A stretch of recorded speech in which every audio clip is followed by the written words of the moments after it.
Hello and welcome to another edition of the Paranormal Concept Show. I'm your host Paul Rook and we are exclusive to the Paranormal UK radio network. As always, we are joined by the stupendous Kerry Greenaway and Richard Clements. Hello guys.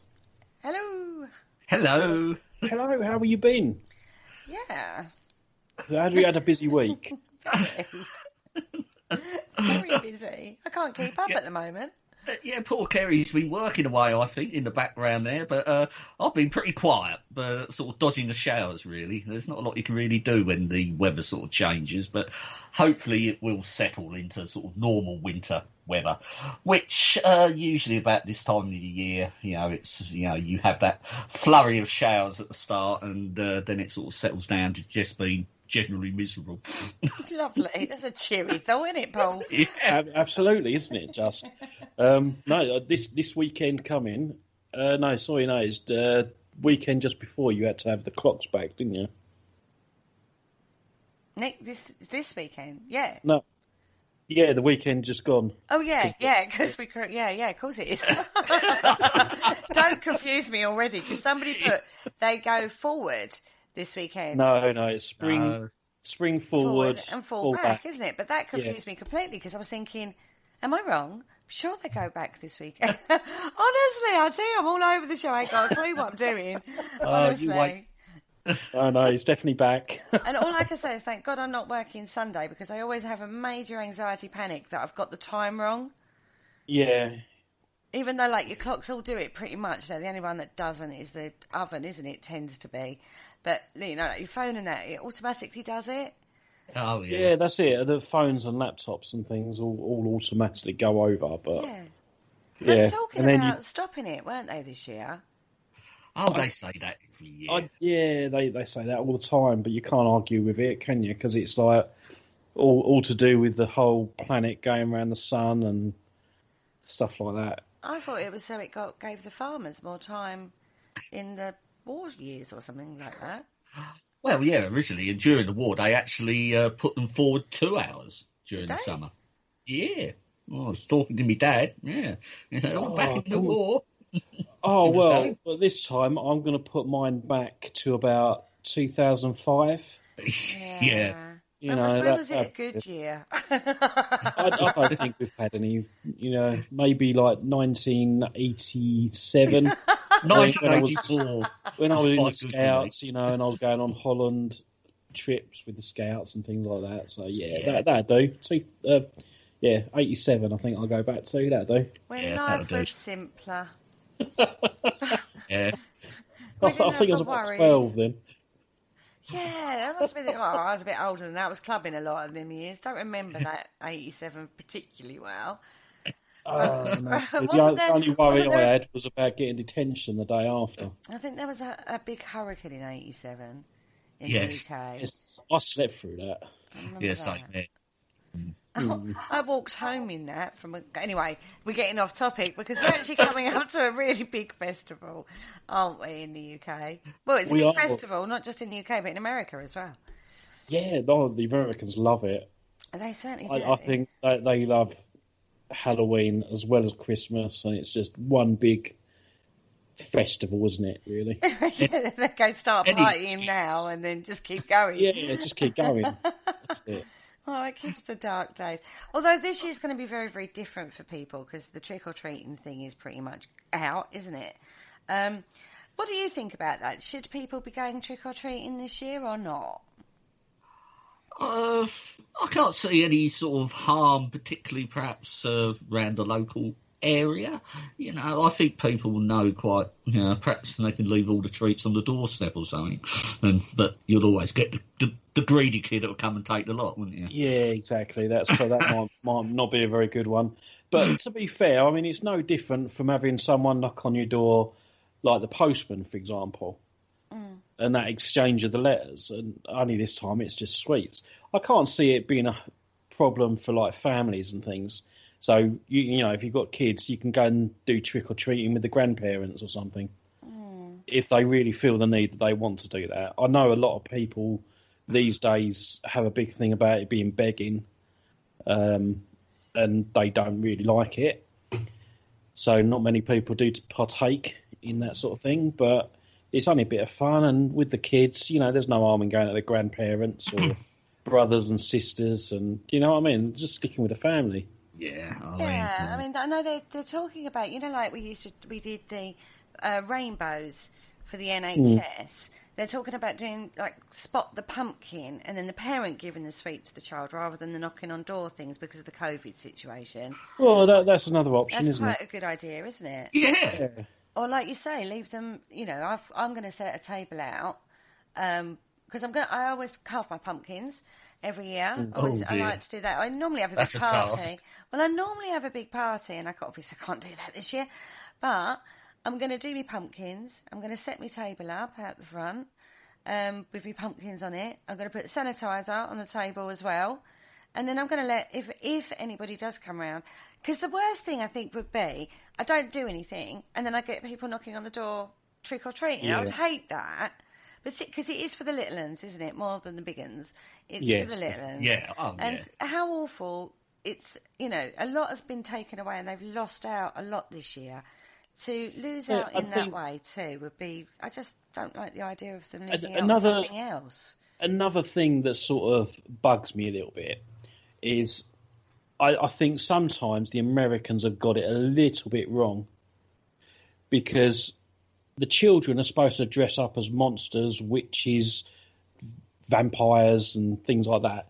But you're in America. I'm sure, to be honest, you'll get some over here as well, dressing up as Spider-Man and little fairy princesses, and it's like, really, I think you haven't grasped the concept of Halloween. Mate, you haven't grasped the concept of when a kid wants to dress up in that particular outfit, you're not going to be able to change their mind. No, I remember when I was a kid, right, and I didn't have a Halloween costume, the only thing we could do was just chuck a sheet over your head and cut 2 holes in it. Ah, the traditional ghost. Exactly. That's all the fun you really needed at that age. But no, it's gone a bit daft now. It is another commercialised holiday these days, but it does have its roots way, way back. So tonight we're going to take a look at some of the traditions and the history, everybody, history surrounding Halloween. I think you need to put your teeth in first. Oh, well, that put your vampire teeth in tonight. Cuts my lip. That's the problem with them. They cut my lips. Okay. So, guys, when do we think that Halloween dated back to? How far back does this go, guys? I'm gonna. I know that it's something to do with the Celts. Mm-hmm. Yes, I mean it certainly sounds like a Celtic. So festival. Around that period, I don't, without like putting a pin in a date. I don't know, but lots and lots of years ago. Lots and lots of years ago. It was roughly around 2,000 years ago. And they used to celebrate their new year on the 1st of November, which is why it's such a big thing on the 31st of October. So they didn't have... This is like New Year's Eve for the Celts. They could have had the Christmas. I don't think they had Christmas. I don't think they had Christmas. Well, yeah, technically they must have. The birth of Jesus was 19 years before. If it's going back 2000, so at least they would have had a 19th Christmas. No, they celebrated Yule, 80. didn't they? Celebrated Yule. Yeah. Okay. So anyway, it's also known as Samhain or Sam. A lot of people pronounce it Samhain, and it's not. It's Samhain. But we're going to stick to Halloween because because we'll just use that as the generic term. The generic term of Halloween, which we'll come to how we got to Halloween later on in the show. But it is one of those where everyone looks at it. It's because it's a Celt word. It doesn't. It's not phonetically said, so it's not Samhain. Yeah, I think Samhain. People would have seen that and thought, you know what, that's rubbish. We just call it Halloween. Mm-hmm. So, it's so much easier to pronounce, and everyone knows that. Yeah. It's the last harvest festival. We have 3, believe it or not, running up, and this is the last one.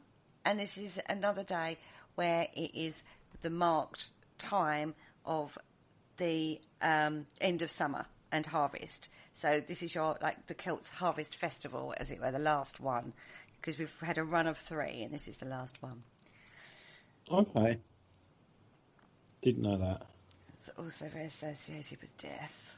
So, I mean, I know this year Halloween falls on a blue moon. Mm.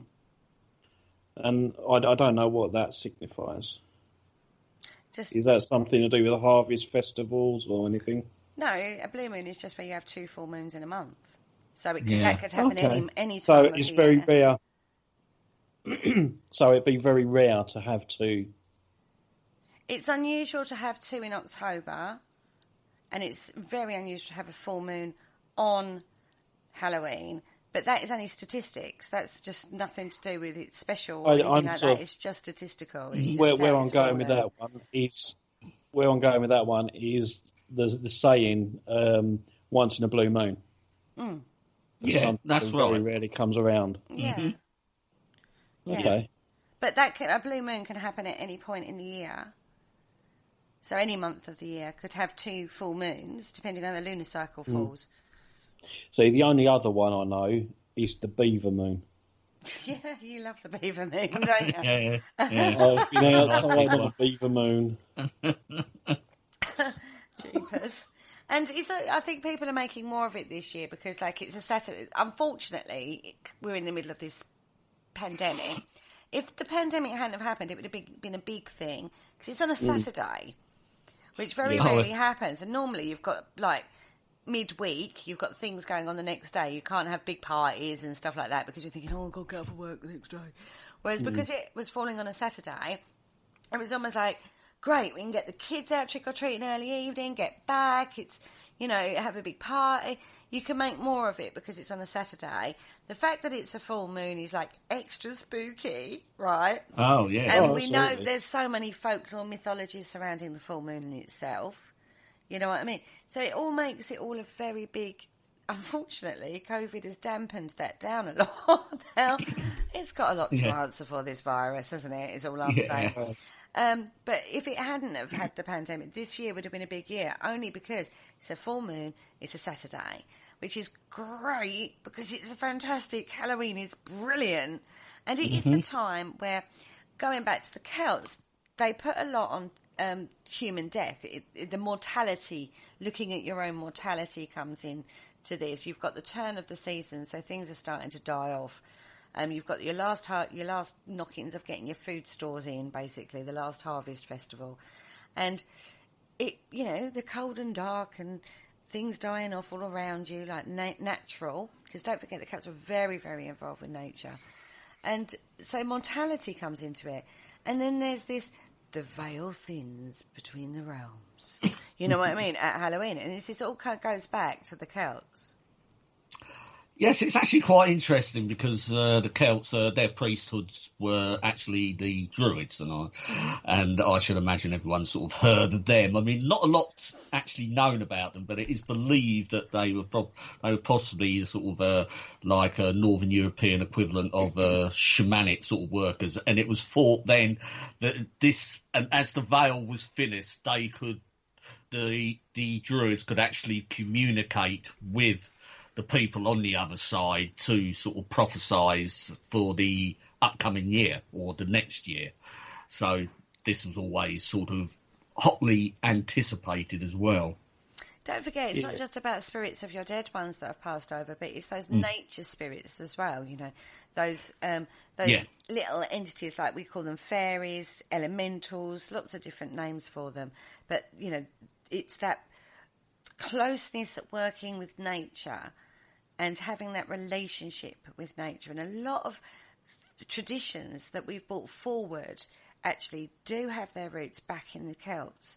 And it's all about linking in and having that duality between your home and making sure that these little spirits don't get mischievous and, cause trouble and stuff like this. So, when you've got to put yourself in the mindset of it's not like they were very in tune with the seasons and nature and very, very closely related. And all these things reflects in their and I'm quoting, worship.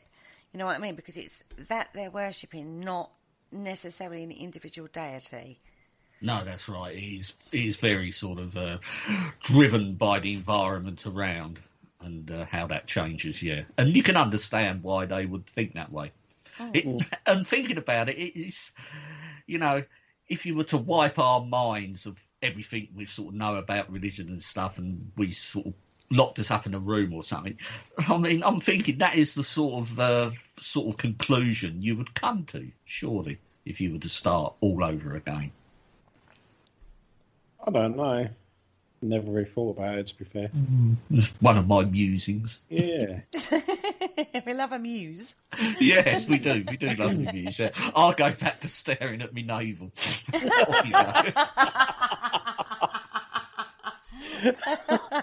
Bless. Oh my God.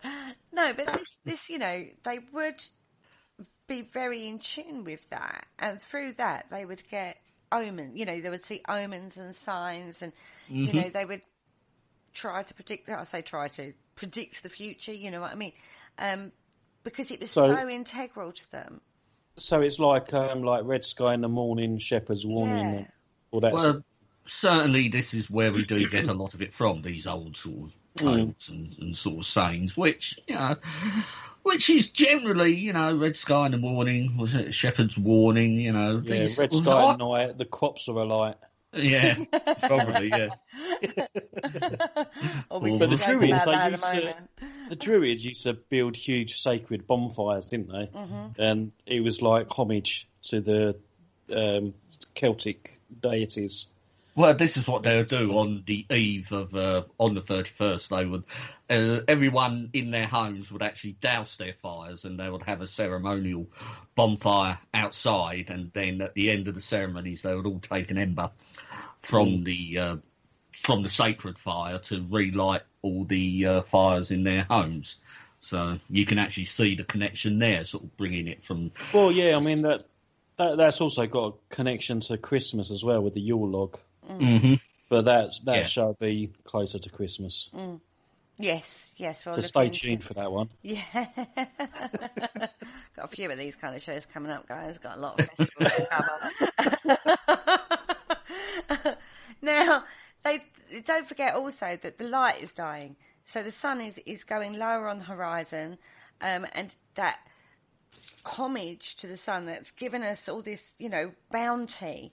It's the sun and the summer and those seasons that have given us this massive bounty for us to store food through the dark days. Not a lot grows in the dark days, and they would see it as the dark days, like the cold, dark, wintry days. So when you're lighting a fire, it's a homage to that light. It's, a thanks. So it's also saying thank you to the sun. Thank you ever so much. Cheers. Come back next year, please. Yeah. Don't go too far. It's a good job they didn't live in the North Pole, isn't it? Like 6 months of light, 6 months of day. I don't know how they do that. I don't know how people live like that. No. Probably got the highest suicide rate ever. Is there somewhere in Norway that's like that as well, that has a long time without any sun? I think anywhere. the closer you get to the North Pole, basically, I think that's where it has longer days and longer nights. Yeah, so it's both hemispheres. So it'd be the same if you get close to the South Pole, the same with the North Pole. Yeah. Sort of if you get within the Arctic Circle, you can have literally sort of months of nighttime and months of sort of daytime where the sun doesn't drop below the horizon. Perfect place for vampires, isn't it? The North and South Pole. They could go North Pole for 6 months and then travel down to the South Pole for the other 6 months. They'd just live constantly outside then. Maybe they get a bit cold. Who knows? But anyway, and there's no one to trick or treat with. They used to also offer sacrifices. You've got to think about this in terms of a very, what would be classed as very heathen, very rural way of worship. So they would put costumes on like animal skins and stuff like that, and they would sacrifice animals to help appease the gods and thank the deities. And, they would burn. Now, when they say burn crops, they're not burning their crops, obviously. They're burning, like, the stuff that's left over from the crops that they don't use. So it's that sort of thing. But, Yeah. Isn't this where like the birth of like the Wicker Man thing comes in? I'm not too sure. I think the Wicker Man's a bit of a myth, actually. Yeah. I mean, he only appears in literature from the 17th century onwards, when there was sort of a bit of a Druid revival, and I think they took the effigy of the Wicker Man and sort of twisted it a bit. There's no actual sort of evidence that they sort of burnt Wicker Men. Maybe it was their equivalent of Guy Fawkes, like, you know, the penny for the guy sort of thing. Yeah, it's an extension from the corn dollies. You know, they would make, in the last festival we've had, the corn dolly was very prevalent. They would spend time making corn dollies and stuff like that. So it was the right era. So maybe it goes into an extension from that, but I'm with Rich on this one. I think the Wicker Man himself is a bit of a fable, but I would have to look into it more to be definitive on that. I've seen the pictures. Okay, they were moving posters, but same thing.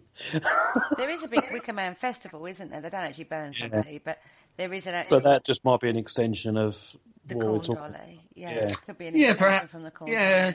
You can possibly understand if they made corn dollies earlier in the season, perhaps they threw their corn dollies on the fire or something. Possibly, which could be where it's all come from originally. Yeah. Well, anyway, the Celts didn't last very long. They got a bit wiped out, didn't they, by the old Roman Empire. They came along, and within 400 years, they basically, changed the landscape of culture as we know it, because they sort of wiped out the Celts by then. Yes. So we were now under Roman rule. But they did they were very good, actually, the Romans. We found this out quite a lot when we look at religion and the origins of the Bible and stuff like that. Because although they would conquer, they would incorporate. Yes, the Romans were very pragmatic in that. That's why they were so successful. You know, they knew how to sort of appease the population, and because they had quite a vast empire, and they couldn't constantly be at war with all the tribes and stuff. So they would incorporate the beliefs of the lands they went to into their sort of pantheon, and just slightly tweak it a bit, and and everyone was happy. Apparently they were. Or maybe not totally happy, but generally mulling along kind of happy. And they think that there was two festivals of Rome that incorporated the Celts kind of way of doing it as well. Mm-hmm. So in late October, there was a festival called Feralia, which was basically where the Romans commemorated the dead. So like the Day of the Dead for the Romans, basically. And then it's the Roman version. Yeah, the Roman version of the Day of the Dead. And then, so we're only moving dates around a little bit here. And then the second, actually, was a day to honour Pomona, who was the Roman goddess of fruit and trees. Obviously, the apple is very symbolic, excuse me, in its own right. And there's a lot of traditions surrounding Halloween and apples. Actually, just a quick one. I saw a post the other day where somebody said, like, if carving pumpkins is too hard, carve an apple and then hang it up to dry, or just hang it up like you would your pumpkin, but you'd hang it rather than just pop it on the doorstep. And it dries, and it really is effective. Yeah, well, you can think about it, because pumpkins, I mean, they're a relatively modern addition to the sort of like the Halloween festival. Because originally, I mean, well, particularly here and even up in Scotland, it's was it neat parsnips, was it, or turnips? Anyway, we'll get onto that in a minute. It was just a thought that because of the apple thing. So they think that is sort of like linked as well, how they incorporated it into the Roman way of doing things. So anyway, then, of course, we get into Christian, and it changes again. So Pope Boniface the Fourth. Right, Did I get the fourth, or is that the sixth? No, that's 4. It's the 4. I'm getting there, everybody. I'm getting there. Yeah. Well done. We're just. That's about as far as we've taught her. 5 comes next week. Yeah, 5, yeah, and that would just be a single V. I always get my Roman numerals muddled up, I tell you. Don't trust. If you have to crack a Next week might code. have 7. Yeah, if you have to crack a code, don't ask me, particularly if it's got Roman numerals in it. He dedicated the Pantheon in Rome to all the Christian martyrs, and the Catholic feast of All Martyrs' Day was actually established in the Western Church.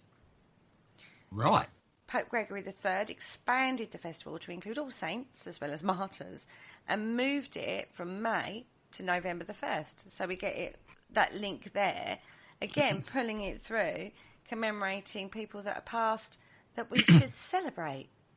Yeah, and I suppose, they had a lot of saints, so, they just added the ones that weren't martyred as well, the ones that probably died peacefully in their bed.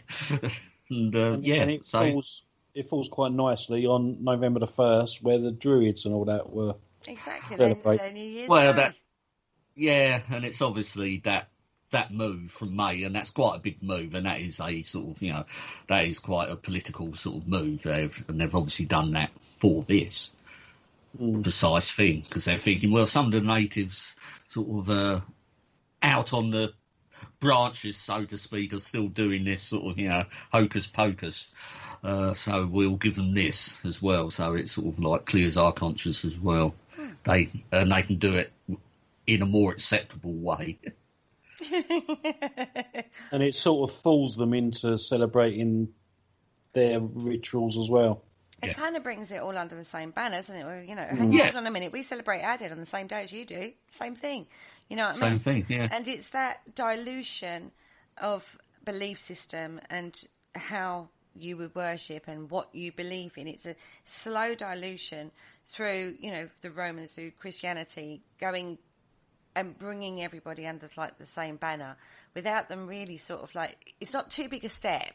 When you conquer somebody, you can bat them over the head with a new belief system, or you can incorporate it and gradually dilute it until it becomes the same belief system as yours. And that's really like, Richard That is what happened. Yeah, that's exactly how this happened. But we still have very strong Celtic links to the festival, believe it or not. Like when some of the traditions and that we do, they're very, very Celtic. They have survived, even though we also put it in regards to, there are other things that run alongside it as well, which is fantastic way of doing it if you're going to conquer somebody. Well, yeah, it's just a natural progression, yeah. Yeah. Mm-hmm. In 1000 AD, the church made November the 2nd All Souls Day, which became definitely the day to honour the dead. And basically, it was exactly what we said on the tin. It just everybody bring it all under one banner, but it became then, rather than a Celtic backwater kind of festival that people sort of like hid, it then became, actually, it's a church-sanctioned holiday. So there's a mindset change in the populace of, well, it takes the fun out of it, doesn't it, quite frankly, because it becomes church sanctioned. So you're like, oh dear, yeah, I've got to spend hours sitting in church. That must have really brightened the day up for them. They did actually celebrate it very similar to Samhain. Yeah. They had bonfires, parades, dressing up, but you'd get saints and angels and stuff like that rather than just the devils and the skins and the heads and stuff like that. And so it becomes like, it takes all the fun out of it for the Druids, I'm afraid. Yeah, poor Druids. Well, the Druids have gone a long time ago. Now, the celebration was also called All Hallows or All Hallow Mass, which is actually from the Middle English right now. I don't know if I'm going to pronounce this right. We've got another pronunciation muck-up coming. Al Hallow Messe, meaning All Saints' Day. Right, yeah. Yeah? Yeah, that makes sense. Okay. Halloween. And then the night before, which was basically the Celts' New Year's Eve, became All Hallows Eve. Yeah, and you can see where it And then eventually Halloween, wasn't and it? then Yeah. it came through to Halloween. I did find another source for where Halloween, the word, comes from, and it was Halo, and then Eve, so Halo Eve. And then obviously pronunciation changed it to Halloween. Yeah. Yeah. So they were playing Halo. Well, she's the ultimate mother, isn't she? Yeah. She's like the beginning of it all, Eve. And yeah, for some people she slips. Yeah, she's a bit naughty girl, but you know, most of us are. So apples, right? Talking of Eve, apples. Paul, tell me once again, there is no apple in the Bible, is there? No, there's no. You're talking about the forbidden fruit in the Bible. Adam and Eve, or Eve, ate the forbidden fruit. Most people think it's the apple, but it wasn't. And I do believe there is some mention that it could have been a fig. Yeah, I think the fig comes from because of, again, it's just mentioned as the forbidden fruit. So, but I think the fig's even sort of pushing it a bit because that's driven by sort of the iconography of the time. Is you see Adam and Eve wearing fig leaves, they sort of, some of the earlier Christians thought, oh, perhaps it was a fig, but there's no actual sort of definition of what the fruit actually was. No, that's right. But traditionally, we call it an apple. But if you've got that word of Halo Eve, apples then become the apple then becomes incredibly symbolic for Halloween, doesn't it? Well, yeah, of course. I mean, it's a sort of like it was sort of one of the last sort of fruits to be sort of harvested and they could keep over the winter. So there was always sort of like of everything that you were storing and stuff. I mean, apples were relatively plentiful. You could afford to be a bit frivolous with them, especially at Halloween. So you've got to remember as well that, we wasn't literally given Halloween by God and it just was naturally existing. At some stage there would have been one bloke that thought up the idea and it just spread from there. Maybe he just liked apples and he thought, oh no, I'll have an apple in that. I think the purpose of apple is so prevalent through so many different mythologies and stories that have been told. And it is, like, let's look at the old adage. We talk about old adages. An apple a day keeps the doctor away. It's a very healthy fruit. It has a lot of minerals and chemicals. Nowadays it does. But like vitamins and minerals in it to keep you healthy. It's very good for your teeth. Fruits are good for you, and so is vegetables. But then, he quite, with the anecdote that an apple a day keeps the doctor away, maybe, the doctor just walked past his house every day and he threw an apple at him. Yeah, possibly. Kept the doctor away, kept him out of the gate, didn't it? But go back to the time when the Celts were working the land, they wouldn't have had the variety. You've got to remember the variety of vegetables and fruits was not what we have today. I mean, God, you go to the supermarket and it's fruits from around the world. They didn't have that. So apples were one of the main fruits that they used to use. And it was like so integral to their well-being and their longevity through the winter, getting them through the winter because, because they do store well, apples. Yeah, keep them up in the loft all separate and make sure they're not touching, just line them all up. Yeah, they'll keep throughout the winter. But Hercules, go back to Hercules. One of his tasks was to get an apple from the Garden of Hesperides. We've got it in Snow White, a poisoned apple. All of these things. Yeah, there certainly is a sort of like a sort of mystique or something's grown up around the apple, yeah. And again, this is probably why the Christians incorporated the forbidden fruit for being an apple. Because there was a prevalence before that apples were, say, worshipped, were very important to a lot of people and used in religious rites. Wasn't they classed as the fruit of knowledge? Yeah. Quite possibly, that's why they linked it, because it gave Eve knowledge, and that's what God didn't want, basically. And I think that's sort of the evolutionary jump that they used. But actually, in the Bible, it doesn't say that it was an apple. It doesn't say apple. It's just assumed. Yeah. It's a very mystical fruit as well, because if you cut it in a certain way, the pips inside is basically a 5-pointed star. Yeah, I've tried that as well, and it does work. Mm-hmm. Yeah. It's like the peanuts. With the salted peanuts, if you slice them in half, like they come in half anyway. Mm. Yeah. Right? But you pull them apart, and you can, if you've got a really good imagination, you can see Santa in the middle with his little beard and little hat. No. Right. Yeah. I'm so going to have to do that now. Yeah. I've got some peanuts in the kitchen. I'll be back peanuts. in. Yeah, he's going to get you back in peanuts. So it's also a very mystical fruit. So when you think about what they're doing on Halloween, they're reading fortunes and looking for omens for the future. How's the things going to work out for the future, and fortune telling and stuff like that. The apple then becomes very important in that festival. It becomes a symbolic, or the symbolism, or whatever the word is, symbology of. I keep getting told off by Andy, our producer, for getting the word wrong. Yeah. He's going to love this show. He's going to be pulling this one apart, isn't he? I'm going to get a lesson. I can tell I'm going to get a lesson after this one. Yeah, it becomes very important in regards to all that symbolism that comes through from the apple. So, oh my God. So one of the main games that we play, have you ever done apple bobbing? Yes, many years ago. Never been any good at it, but... Oh, there is a trick to apple bobbing. There is a trick, yeah. Would you like me to tell you the trick? Go for it. Go, Kerry. Right.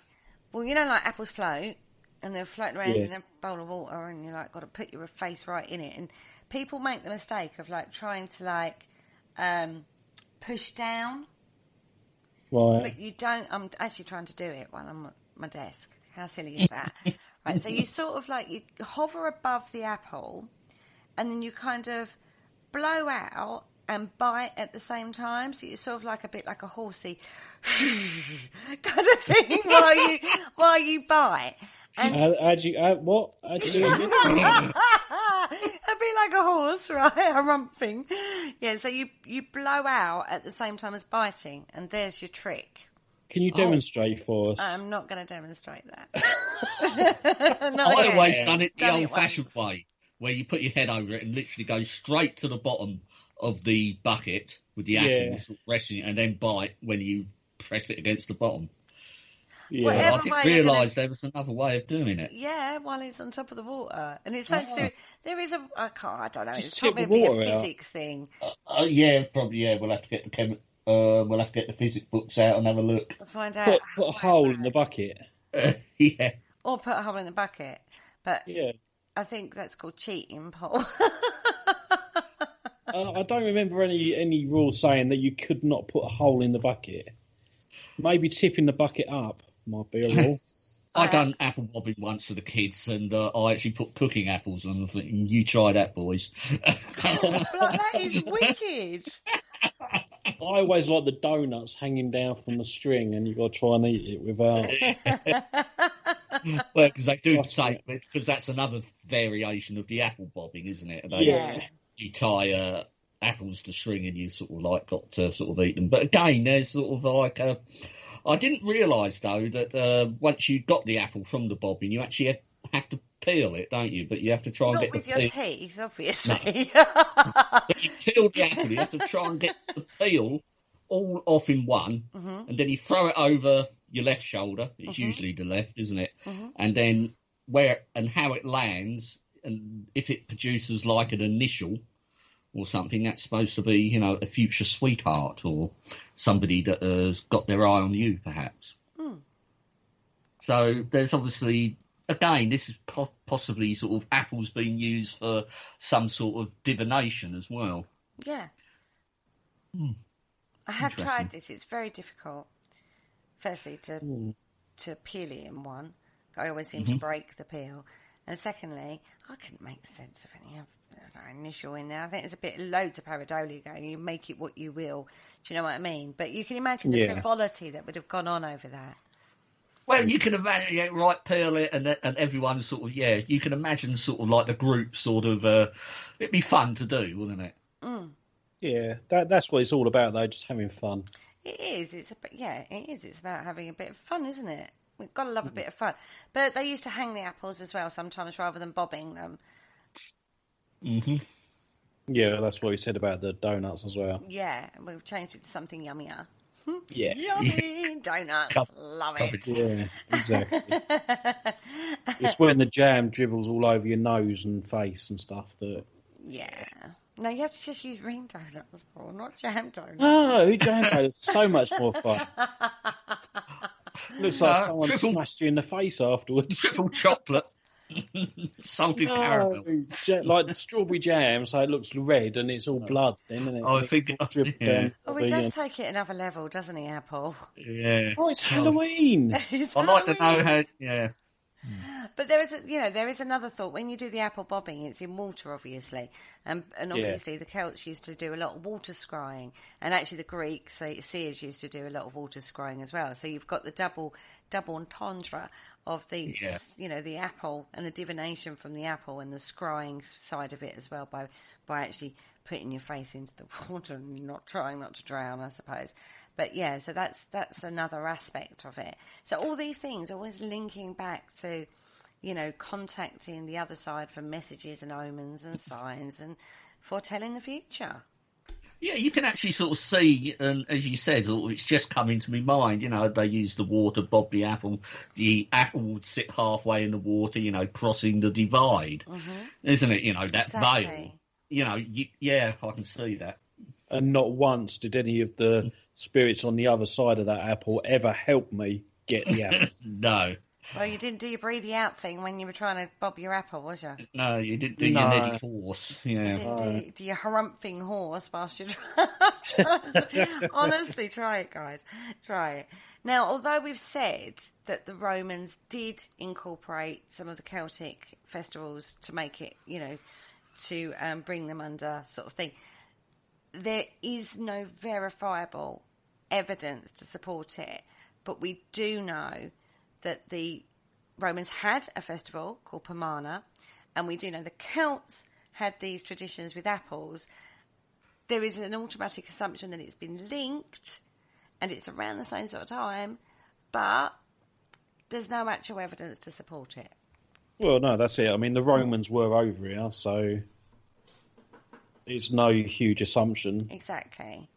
Yeah. We've got nothing there's no sort of like Roman mosaic of apple bobbing and stuff like that, is what I would say. Yeah. No, they were too busy eating different fruits. Like plums and nuts. Yeah. The peanuts. It looks like Santa Claus. All that debauchery they'll do, yes. Right, another way of divining your love interest on Halloween was to name some nutshells. So basically, you name the nutshell after the one you got your eye on, place it by the fire, and then you watch for the reaction of the nut. And it depends on how it reacts, will depend on the answer, basically. So if it pops, if the nut pops and flies off the half, that's not really good, is it? Because it's run away. You stand no charge, yeah. You're blown out, mate. Yeah. Wouldn't that just be corn? Not nut at all. Not popcorn. These are nuts, like walnuts. Yeah, hazelnuts. Or hazelnuts, yeah. Do they do that? Do they explode and shoot across the room then? Or something? Yeah, they will do, yeah. I mean, when I was younger, during conker season, I used to put my conkers in the oven because I thought it would make them harder. And I could and they used to explode. I was never very successful at that exercise. I was always taught to boil them. Yeah, or soak them in vinegar. There was loads of sort of old wives' tales, but I was never very successful conqueror at school. But there you go. I'm still suffering. Yeah, but I'm nearly over it. Richard the Conqueror didn't really go well, and it was always a kid called William that won. Yeah, that's right. That damn William. Anyway, back to your nuts, guys. If it's in the fire and it burns slow and steady, then that's a good sign, right? That person is wanting a bit of you too. If it's burning slow and steady. Not if you're hungry and you wanted to eat that nut. That's not very good, is it? But this shows you that it's that watching for this. Actually, this is very, very. You're watching for a sign. So you're looking for omens and signs, and you're reading something in a way that, for a positive or a negative reaction, you want the nut to burn slow and steady. It's sweeter, like a sweet chestnut. You don't want that to pop and fling itself out the pan. So when you think of it in terms of that, you can understand how they sort of like made the correlation between, you've named the nut after your beloved person. Yeah, I can understand that, but then if you buy nuts that are gonna pop and stuff they would have foraged these, but they don't go to the supermarket. They would have foraged them. You might as well just told your goldfish, and if it dies, then it's a bad sign. Well, it kind of is if it dies. But you've got more chance of it being alive, providing if you fed it, of course. so you'd always be positive. You'd always have the positive outlook. Obviously, unless it was the fish's time to go, and Anyway, you might get a better deal out of that one. Bringing the scrying back in, they used to do water scrying through the Celtic times, but when mirrors became invented, really bad grammar there. When mirrors were invented, it got took over by mirror scrying. Now, Bloody Mary, Bloody Mary, Bloody Mary. Have you ever done that on Halloween? Who hasn't? Although, to be fair, the first time I'd done that sort of thing, it was the Candyman. Oh, really? Yeah. I'd done the Candyman. After watching Candyman. What, you say bloody Handyman, bloody Candyman? Or just Candyman? I walked in and said, oh, bloody Candyman again. No. The way to call the Candyman was to stand in front of the mirror and say his name 3 times. Oh, okay. And then he'd come through the mirror and murder everyone in the house. Was that right? That was a film, wasn't it, Candyman? Yes, he was, yeah. And was that what happened in the film? Yes. You called him through the mirror? Yes. Oh, I see. So that's sort of like the same sort of thing day. as Bloody Mary. Yeah, it was just a modern day version. Modern day version. Well, what you're supposed to do is be alone in front of your mirror with a candle and basically say Bloody Mary 3 times. Now, we don't quite know who this is referring to, who Bloody Mary was. There's several possibilities, but the origins of this particular tradition go back to around about the 1700s. Could be Queen Mary I. She was known as Bloody Mary, wasn't she? Yeah, I would have thought I quite favour that one, to be quite honest. Too. Yeah. To be fair, makes sense, doesn't it? She wasn't a pretty girl.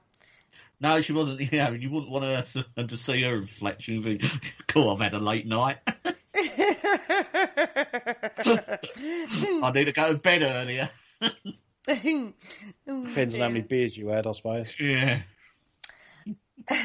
It could be Mary Worth.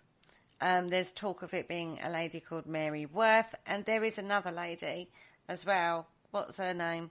She's Mary. Obviously. Oh, Mary, yeah. She was called the Bloody Count or something. But she's not English. I can't bloody remember her name. Oh, yes, I think I know the person. I should have listened to my haunted histories a bit better, shouldn't I? Because Penny covered this. Yes, she was the countess that murdered God knows how many people, isn't it? Yeah. But we don't really know. But I have to say I favour the Queen Mary I of England, because she was enough to scare anybody with her with her burnings. She killed a lot of people, and she wasn't very well liked. Which is very strange, because when she took the throne, she was actually had the public favour. They actually deliberately put her on the throne because she was usurped by Lady Jane Grey, wasn't she? Yeah. And then... I mean, she was, and then she became, then her religion sort of took over, and she did go on a bit of a spree, a bit of a killing spree, and the Protestants, which was the principal religion, but you had a Catholic monarch on the throne, and it wasn't going to work out. Right. Oh, I don't know. But she wasn't, in the end, she was hated. And when Queen Elizabeth came to the throne, she was a lot more liked, and everyone was a lot happier by all intents and purposes. So I actually think it's to do with her. That's my personal favourite. Yeah, I'll go with that one. So, have you witnessed, I mean, I know you did Candyman, Paul, but have you had any strange occurrences whilst doing the Bloody Mary mirror scrying? No. I've done a bit of scrying, but I've never done this Bloody Mary thing. But I've never really sort of had anything to write home about. No, you can't do the Bloody Mary thing, Richard, because you're expected to be on the show next week. Yeah, that's right. Yeah, we've got to behave ourselves. Yeah. No getting out of it. I have seen somebody do this as an experiment, and then they had a pentagram set up, and they did the Bloody Mary thing. Nothing happened. Oh well. Do surprise me. That didn't happen.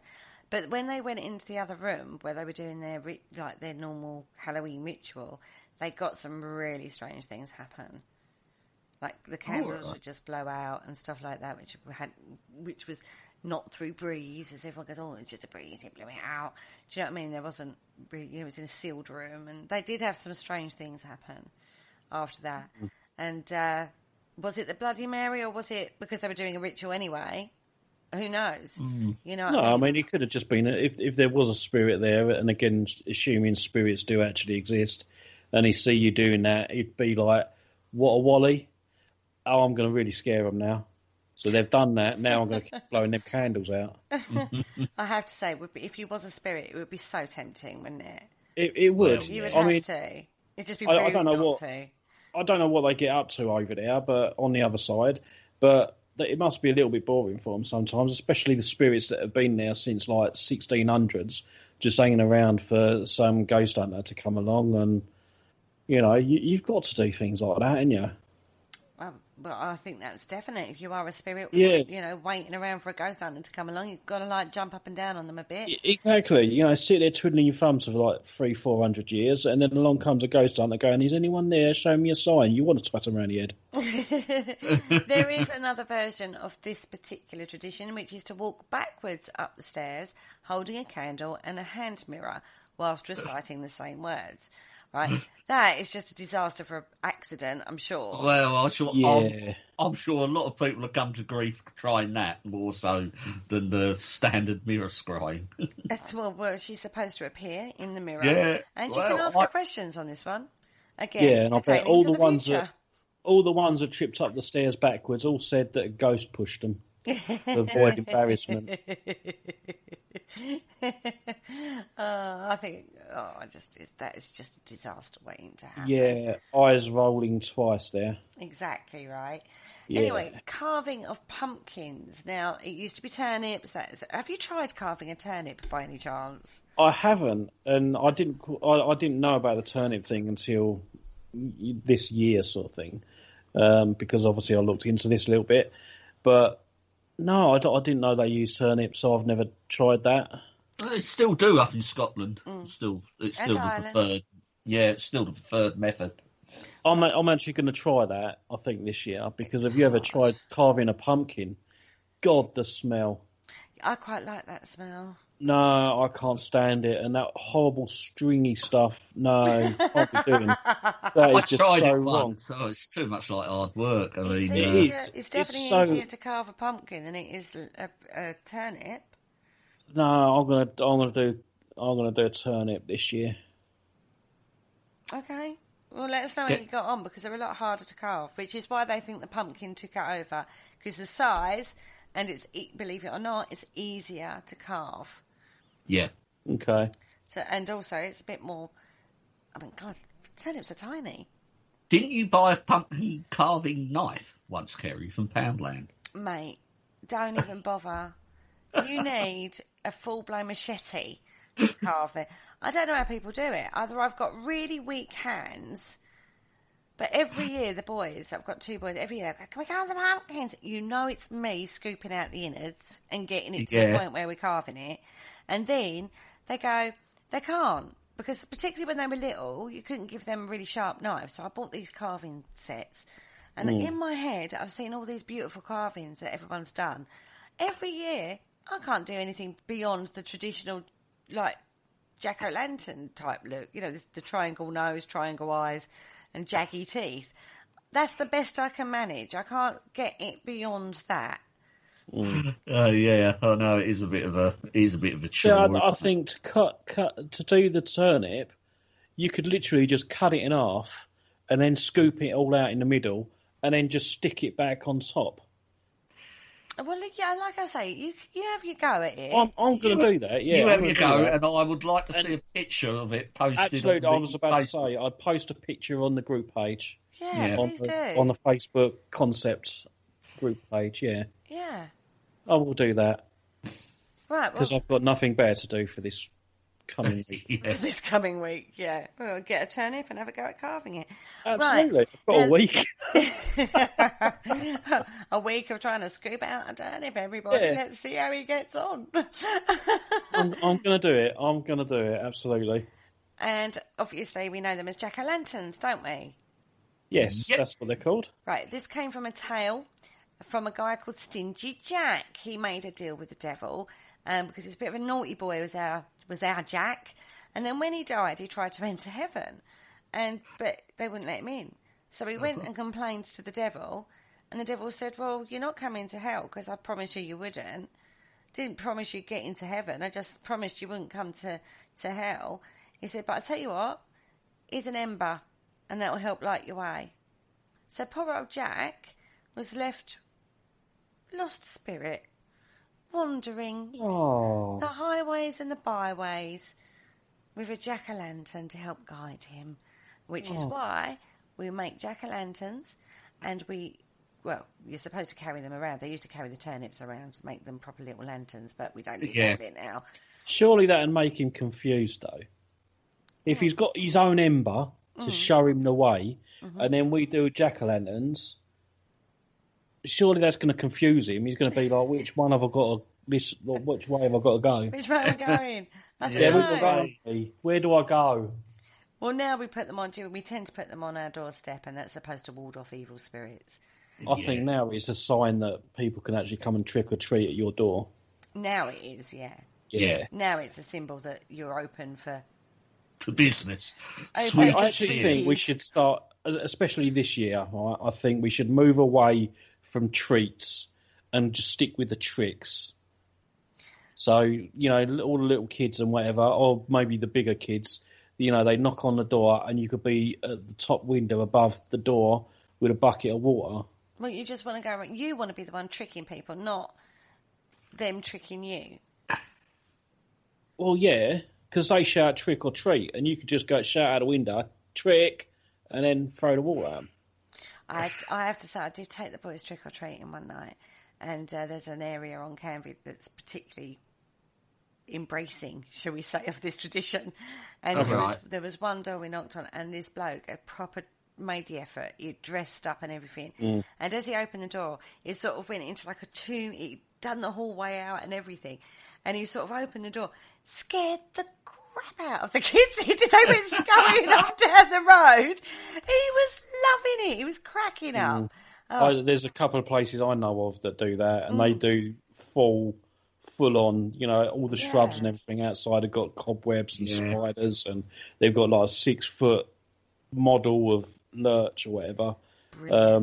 You know, and as you walk past, it's censored, so it's like, come in. Oh, brilliant. How brilliant is that? Yeah. Oh, it's good. Oh, really good, some of them. That.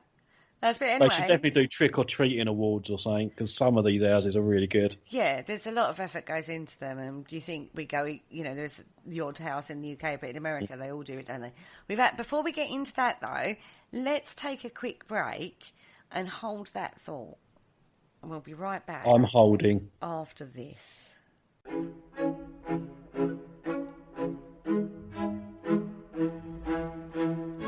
Hello, Harry Price here.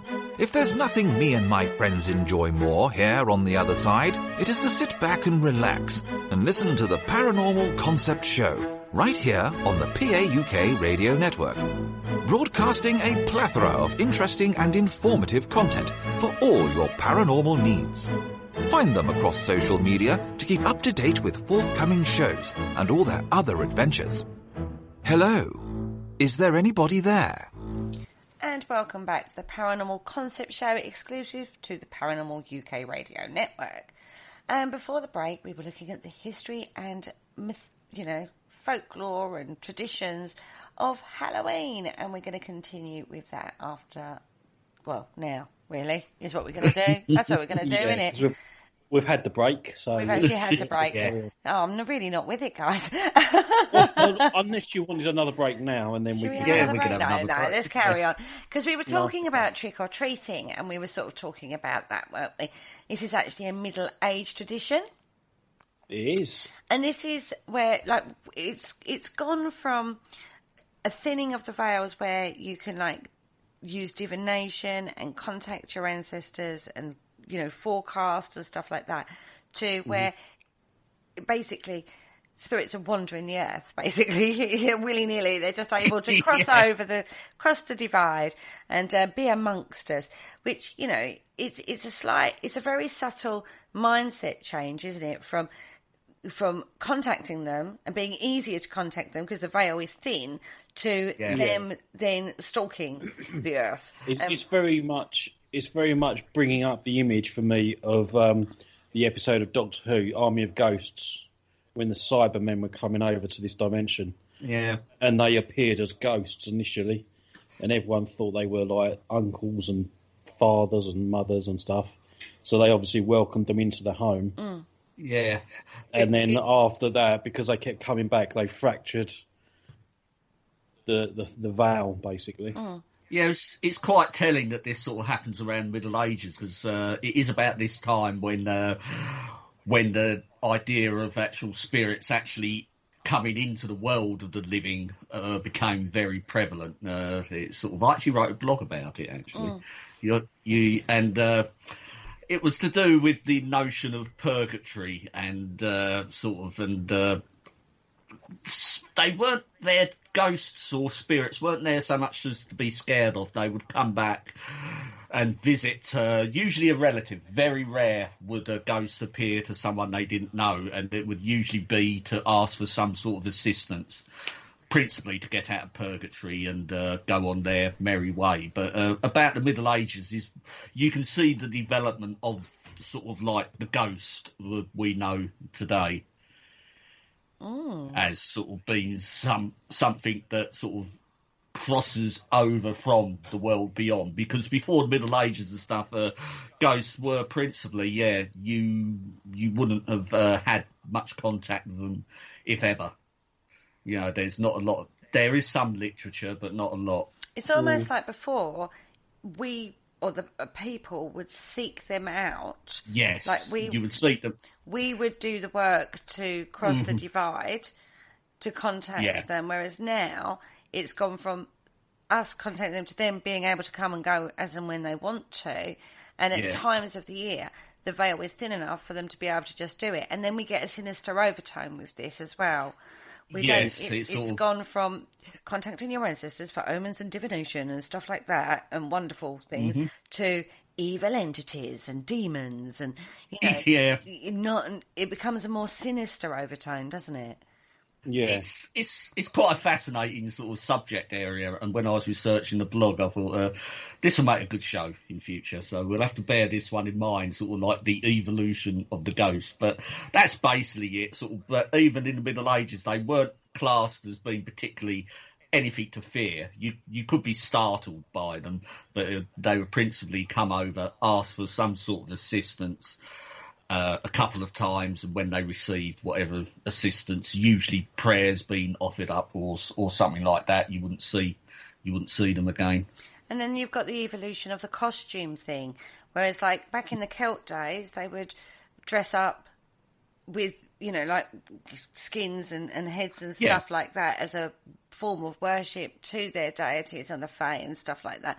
Whereas now it's so they could walk amongst while you're trick or treating on the streets. You can you blend in with the spirits that are wandering the streets, so they don't harass you.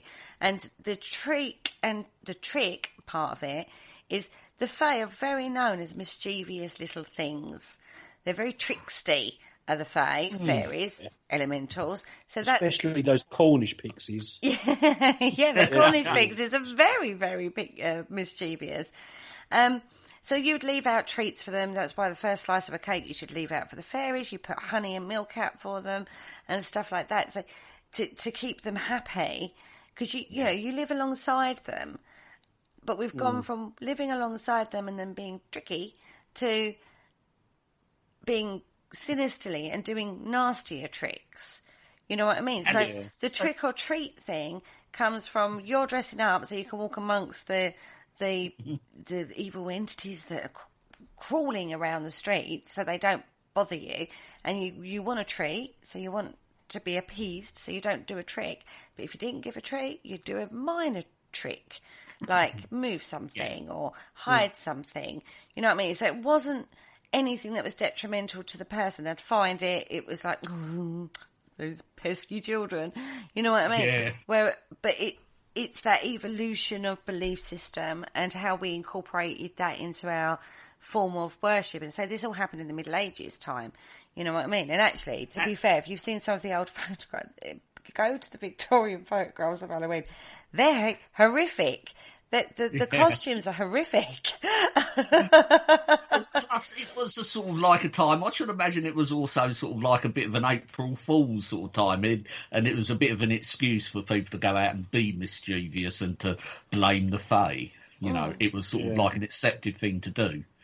But, you know, I know some of the tricks now are a bit outlandish, you know, getting your car wrapped up in toilet roll or something like that. But I think, but as you said, Kerry, they're very sort of subtle things. They would move something or, you know, nothing like it is today.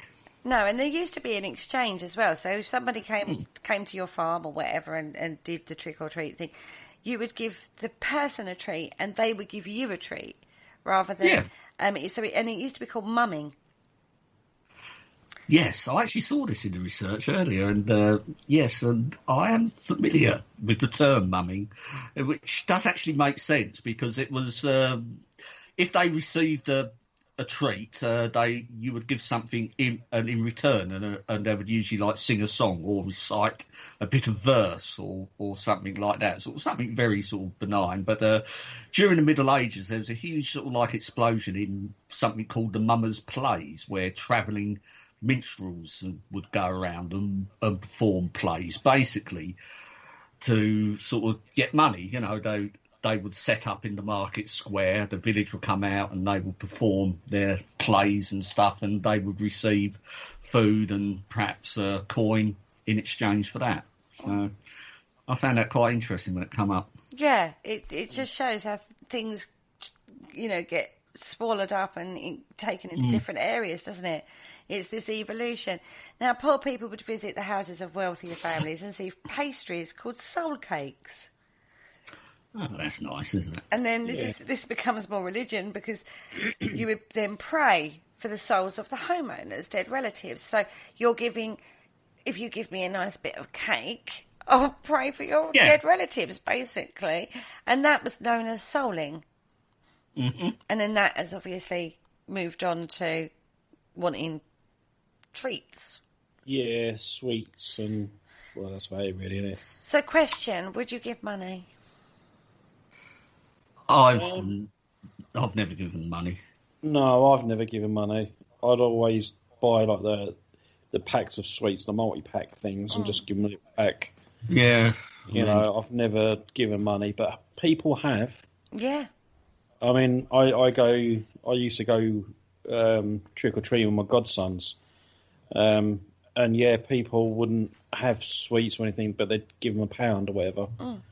So they can go and buy their own. Yeah, I've never given money. It's happened. To be fair, some nights on Halloween, I've had so many people at the door, I'd need to be a millionaire. Yeah, that's right. I've run out of sweets. Probably you'll get some enterprising child come round with a machine. You know, so it's all right. You know, I'll take card. cards, blank checks, and cards. Yeah. Chip and pin. Here we go. But then we go to alms for the poor, don't we? They used to give alms to the poor on certain days. Of the other church used to. So back in the day, giving money to the poor or food to the poor wasn't such a nowadays. It's that's where we go. Nah, it's begging. Well, we still have that tradition today, don't we? When the Queen offers Maundy money, she sort of gives it to sort of certain people. Yeah. I think it's £1 for every year the monarch is and how old the monarch is. It's specially minted sort of money. I mean, people don't. It's worth a lot more than what it is. And if you get awarded your Maundy money, it's something. It's a bit of an investment. So you can't just turn up as you'll give you money. No, it's like an award type thing. Like you'd but go. It is sort of based in this medieval tradition of the monarch offering money to the poor and needy. Oh. Yeah, I've actually got some because I collect coins. And I've got some Maundy money, but I haven't got the whole set. I've got 2 or 3 of them, I think.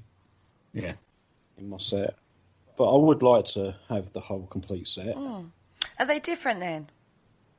Yeah, they are. They're the one I can remember actually has got like the crown at the top, and then the number 3 underneath.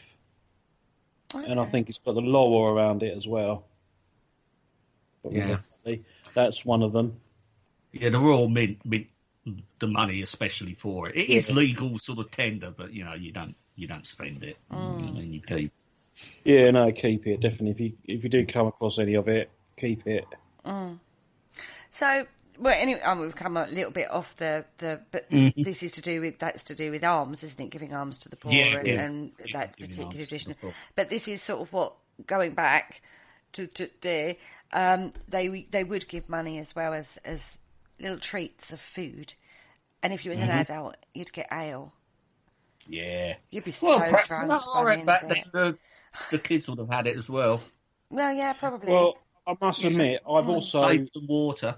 I used to go to a place called Kentwell Hall when they do reenactment days.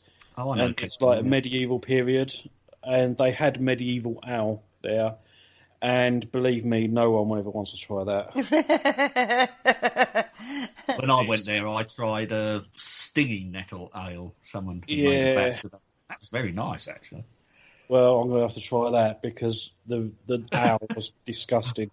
Yeah, I think the old ales are sort of buttered ale was one as well, which is a bit. Well, there's still a lot of ales around now, aren't there?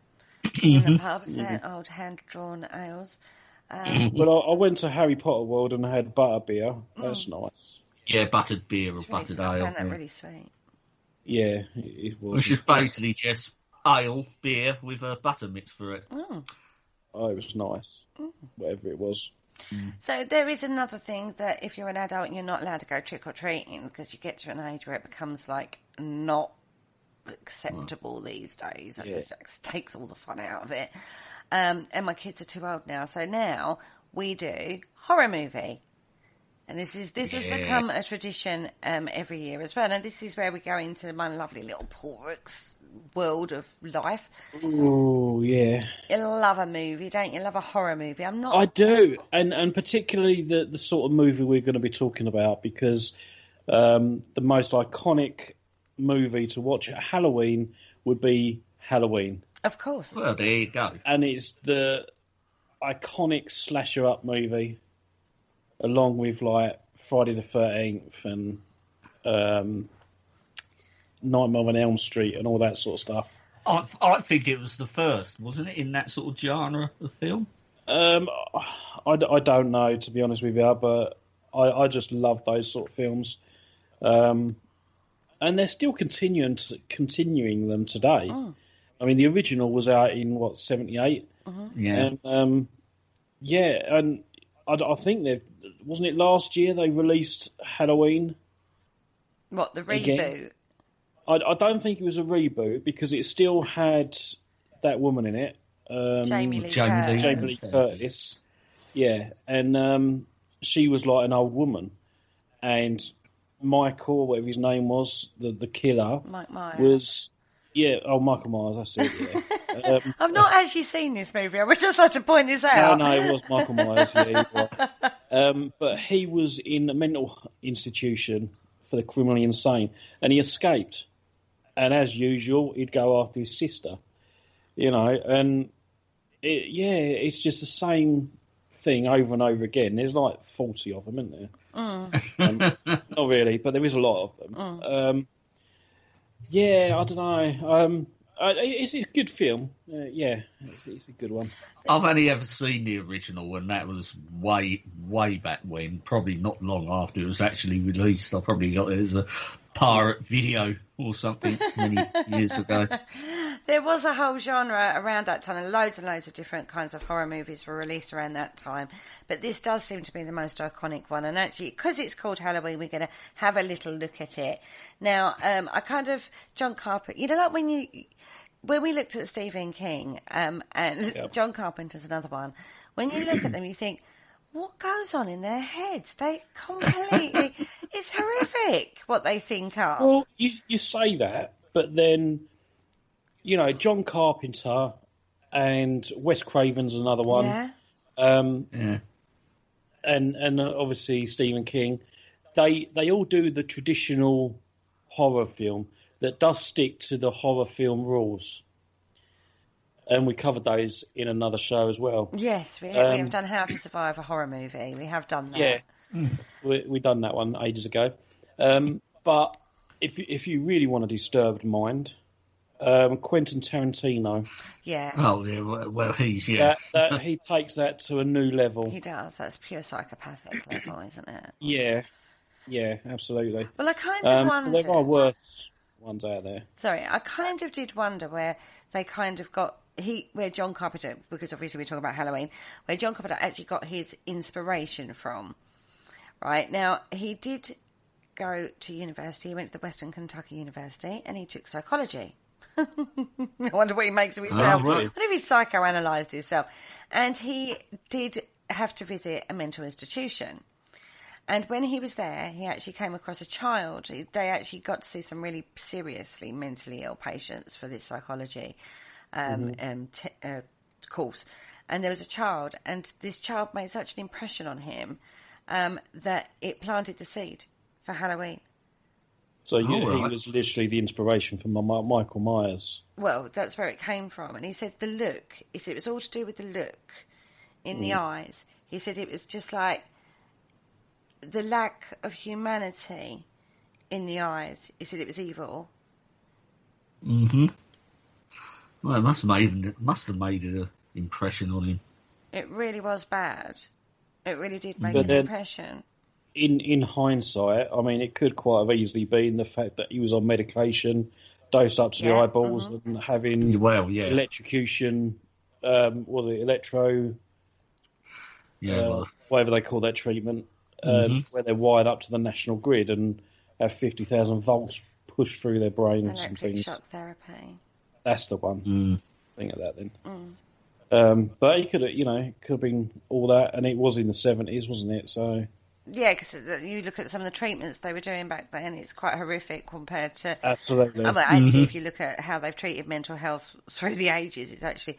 Now, there's a show, quite frankly, and you can understand why people would... how they would translate it or take it as being evil when it's actually just so far out of their form of reference. Because of the treatments and the drugs and God knows what else that they're being put through. And also the way they were treated in these mental institutes at times is going to make you not a very nice person because of the way you're treated. And we'll get onto this afterwards because that is something I want to go into, I want to have a little discussion on. But there is another...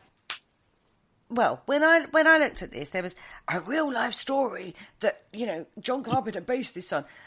But it is just this is pure urban legend, this story. Yeah. But when you read lots of different reports out there on the internet, it's all put down as the real life story of Stanley Steers. which was supposed to be the inspiration for Halloween. But it's a folklore. There's no verifiable evidence that we can find that backs up this story. Like, it would have, if it was this story, if it was true, there would be newspaper reports. There would absolutely. You'd be able to track who Sally Steers was. You'd be able to do that. But no, there's a lot of information about it, and but people have made it up as they've embellished it as it's gone through. But this is supposed to be. People do that. It's Chinese whispers, isn't it? You get an iconic movie. The movie comes first, and then sort of these sort of myths and legends build up after the fact. I mean, Carpenter probably did say, did probably say his sort of bit about when he visited the institution and stuff, and that's it. That's all there is to it, and that's where we got the inspiration, the idea, but you can't really read anything more into that, No, but there's some leap from going from that to saying it's based on a true story. There is a film out there that apparently was based on a true story, and then they just ruined it after with the sequels. It was Paranormal Activity. Because when it first started, when the first one came out, they said it was a true story. It was filmed by the owners of the house. It was a true story and everything, and it just scared the pants off you. Which, okay, I can see why they did it. And at the end, they said like so and so had disappeared, never to be seen again.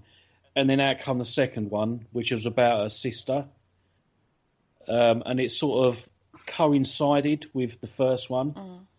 And when the woman disappeared from the first one, you see her on the CCTV of the sister's house, killing all them and taking the child. And then in the third one, it was what happened after that. Or it was just screwed up. It was like, although she was never seen again, but this is what happened to her after it. You sort of shot yourself in the foot with that one, didn't you? Well, there's a lot of films along that sort of, I would call that the Blair Witch genre type movie. I enjoyed that film. I know a lot of people didn't. I loved it. I thought it was great. I don't know what they're watching. The thing is, I think it adds weight to it, and if you think it's real, it's scary. It's we talk about the thrill of the chase, don't we? And it's the thrill seeking, isn't it? Whatever way you want to do it, whether it's going out on a paranormal investigation, watching a horror movie, going on a roller coaster, or what I mean, all those things. It's the thrill. It's thrill seeking. And if you can, particularly with horror, if you get your kick, I suppose, from a horror movie, the fact that there could be some truth to that adds weight to the thrill of watching it, doesn't it? You're lucky, for one, you're counting your blessings you weren't in it. You didn't live that. I think the more terrifying ones are the ones that are realistic. Like, for example, the Paranormal Activity. When it first came out, it was billed as a true story, and some of the activity was so subtle you could actually probably believe it. Where with other films, it's just so over-embellished, it's laughable. The Conjuring 2, for example, I laughed my head off all the way through that. But I knew the case. I knew the real case. And it was so over-embellished, it just made me laugh my head off. So for me, that was just ruined that film. But yeah, I think the ones that are more realistic and the things you think to yourself, well, actually, that could happen, is more scary. Again, this is why I like the slasher films and Scream and all that sort of thing. But there's so twists and turns. It's We're seeing that these days though with various series. Aren't we? We've seen that with The Haunting of Hill House, and now we're seeing that with The Haunting of Bly Manor. That kind of... Yeah, but with those ones, they are old stories, old ghost stories, and that's all they are. But they're the best. They are.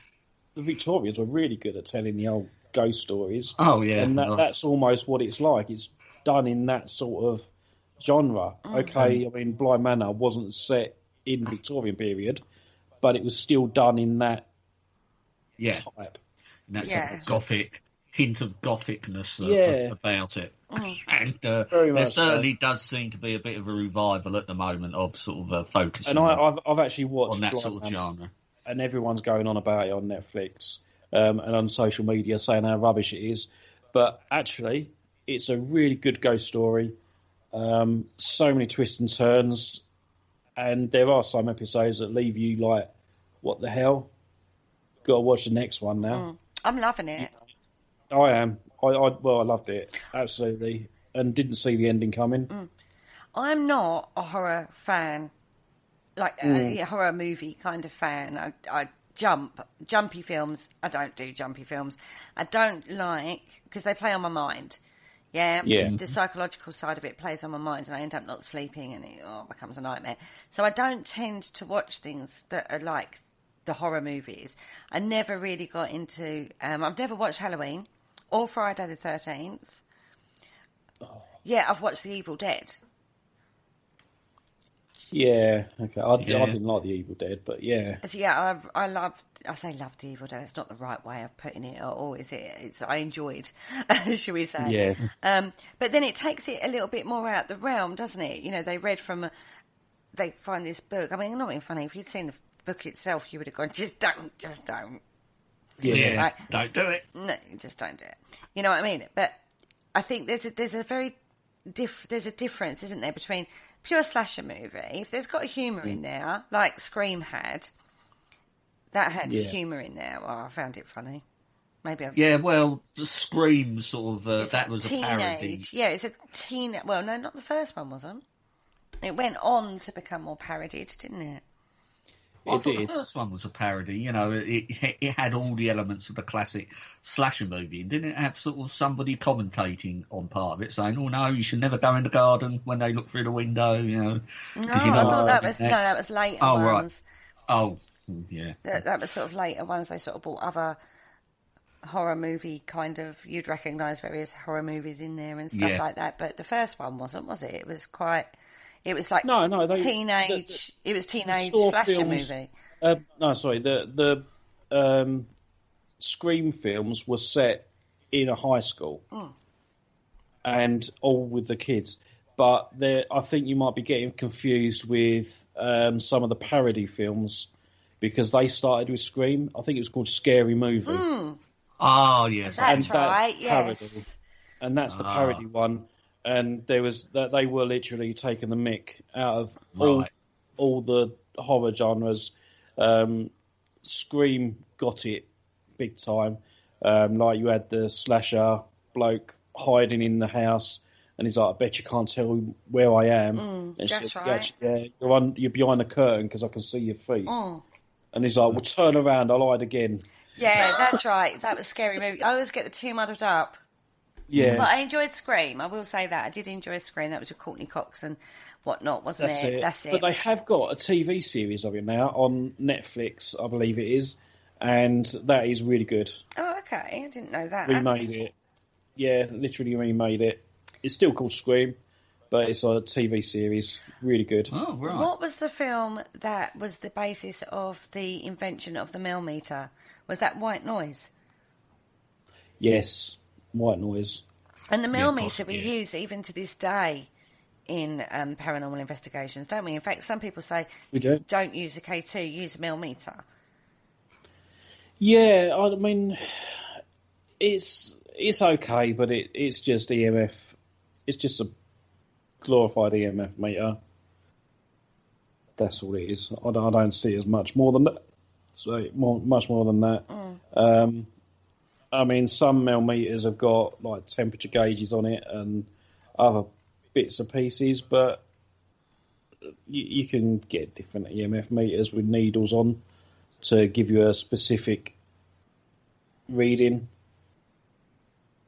I don't think millimeters are needed. So what do we make then of this? I mean, let's talk tech for a little bit on this one. You know, from movies and that White Noise, you're supposed to leave a TV on without being tuned into and we see this in Poltergeist, didn't we? A TV and then go, they're back, you know, coming through the TV screen. Do we think then that we can contact, or that is a medium we can use to speak to spirits of the dead on the assumption that they're real, obviously, or the SB7, which is the spirit box, or things like that. What do we think of that? I think with the white noise, it is literally just you've got the visual, but it is still frequencies, and that's what you're dealing with.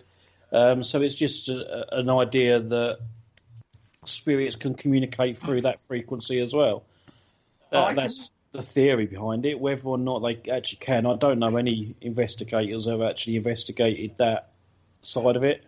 I can see the logic of it, flooding a room with white noise. I can see what's trying to be attempted, and it does sort of make sense. But again, whether it actually does sort of work or does aid communication or manifestation or whatever you like to call it, I mean, I simply wouldn't know that. But I can certainly see what people are getting at, and I know a lot of people do sort of like use it, and I think it's got legs still. You know, they should carry on tinkering with it.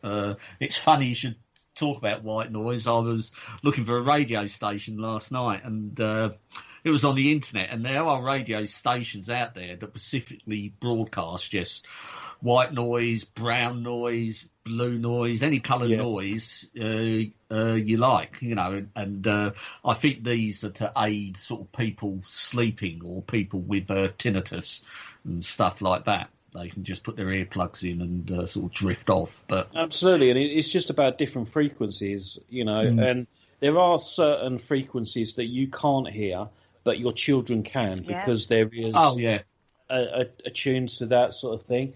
And as you get older, you know, it's almost like you lose some of the hearing for certain frequencies. So, you know, I think, you know, there could be something in it. Whether or not it's actually been really looked at and investigated properly, not by any of the teams that are out there, and I'm talking scientifically, you know, could there be something in it? Again, it's a possible thing, because, you know, we get white noise through the radios as well, and a lot of teams use the radios and get really good results out of that. So I don't see why those frequencies, you know, the visual frequencies can't do the same.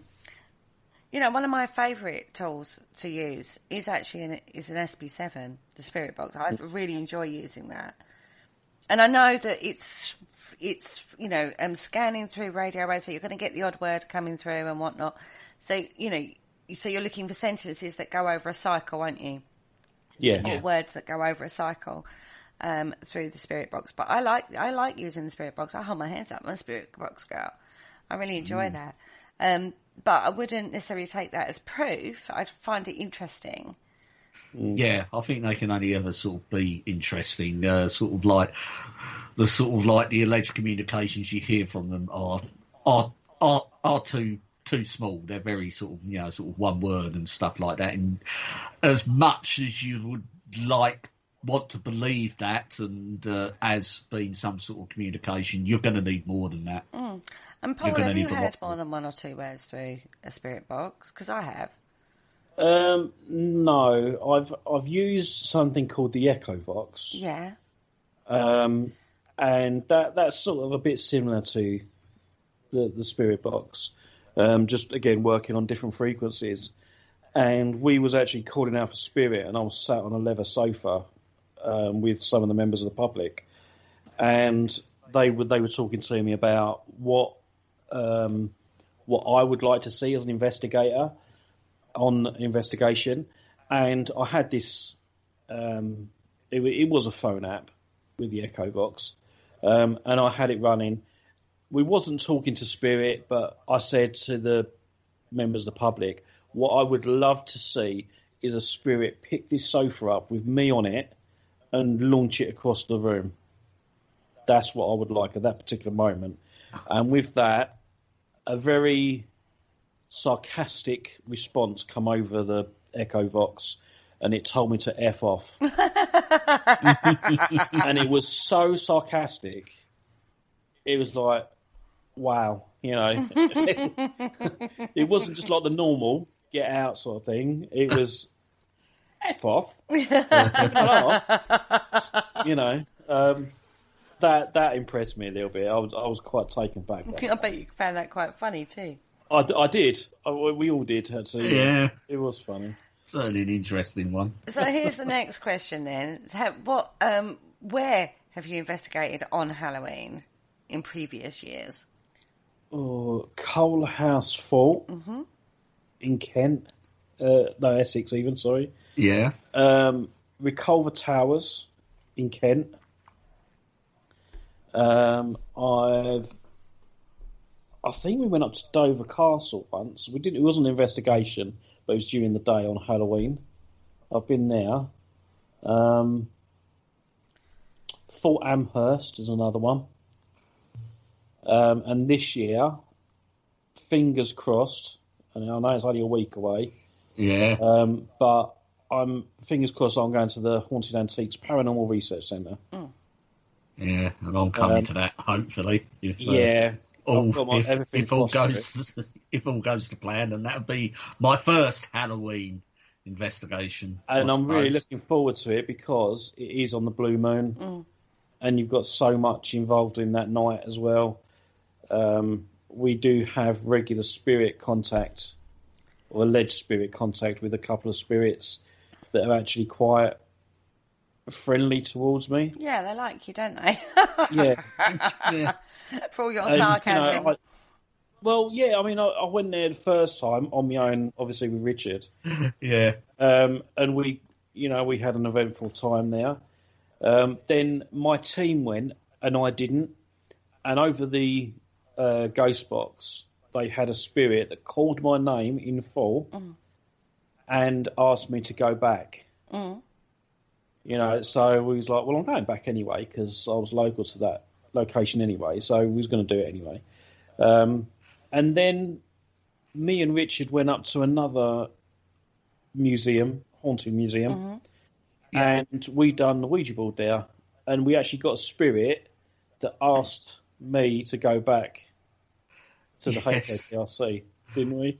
Yeah, that was bizarre. I mean, you know, we basically did something. Well, I wouldn't say it was in competition, but it was another museum. But we got the alleged spirit from the previous museum. You know, a bit of competition going on there. Yeah, you know, they don't even see it like that. They're just like, oh, they're contacting us to get back to this other place where I am. Like, hello. Yeah. And we went back, and then we found out a bit more about who it was, and every time we go there, I can literally start the board up and it will go instantly and it'll be that one spirit.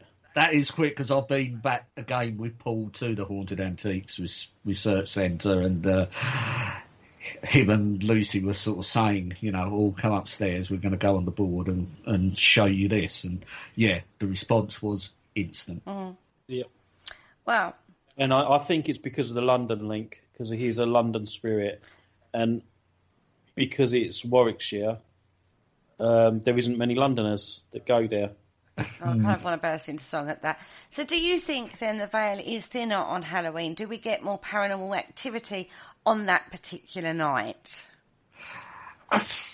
For me, sort of Halloween, it's the start of winter, so there is a crossover. I do certainly feel, you know, even now, you know, I know we're coming up to the end of the month and Halloween is going to be there. You know, the clocks change as well. There's a few prompts and there's a few sort of things you do look forward to, you know, and for me, yes, possibly. See, I don't think it has much an effect. I've been on investigations and stuff on Halloween and had nothing. Yeah. Just as much as you would any other night, maybe.